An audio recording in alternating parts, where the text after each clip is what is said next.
Hello everyone, my name is Payal Sashankar Patil. Today's date is 22 October 2021 and my topic name is Object Life Cycle in Java.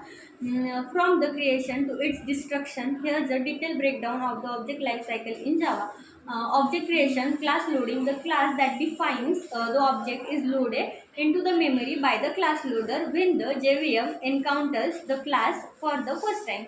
The bytecode of the class is loaded and method are initialized. Memory allocation, once the class is loaded, the JVM allocates memory for the new object. The memory space allocated is enough to hold object's instance variable. After memory is allocated, the constructor of the class is invoked to initialize the object. Constructors are special method that initialize instance variable and set up the state of the object. Example, my class object is equal to new my class. Then object in use, object active phase. After the object is created and the initializer, it is in the active phase where it can be used by methods assigned to variables and participate in operations. During this phase, the object remains in the heap, can access the using a reference. Then example, object some methods, object is being used here. Object no longer is used, becoming unreachable. Then when an object is no longer referenced by any part of the program, it becomes unreachable. At this stage, there are no variables or reference pointing to the object, meaning it is not needed anymore.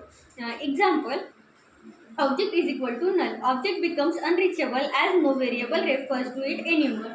Then the garbage collection. Garbage collector, once the object becomes unreachable, the JVM makes it is eligible for the garbage collection. The garbage collector job is to identify the reclaimed memory from the object that are no longer in use. The garbage collection process runs automatically in Java, but the exact time it runs, it is unpredictable. Collection to free up memory.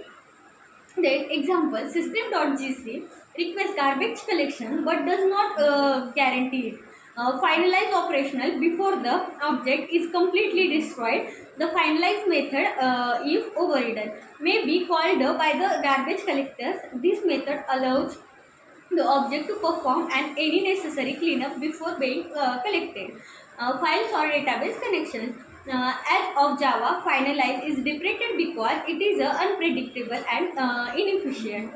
Example, at the rate override, protected, void, finalize, throw, throwable, cleanup code, super finalize. Then object description. After the object is garbage collected, the memory allocated to it is reclaimed and returned to the heap for the future object allocation. The object no longer exists in a memory and the object life cycle is complete. Object is created using new keyword and constructor. Uses object is referenced and used in a code. Becoming unreachable, no reference point to the object. Garbage collection and object is marked for garbage collection. Then finalization, cleanup, actions via finalize, destructions, memory is reclaimed and object is destroyed. Then object life, then another information of the object life cycle in Java, on the Java object life cycle that includes deeper insights into the certain aspect, focusing on garbage collection strategies, object stages, memory management and performance consideration. Memory areas in Java: heap was a stack. Heap memory, this is where all Java objects are stored and memory for the object is allocated dynamically. The heap is managed by the garbage collector. The heap is divided into two main regions. Young generation, where newly created objects are stored. This generation is further divided into the hidden space, that is the area where most objects are initially allocated, and survival spaces, that is when objects survive the first garbage collection, they are moved here. Then old generation objects that have survived multiple garbage collection cycle are moved here. This area is cleaned less frequently than the young generation. And stack memory. This is used for static memory allocation, local variable and method call information as method frames are stored here. Then stack memory is faster but limited in size compared to heap memory. Each thread has its own stack. That's all about the object life cycle in Java. Thank you so much.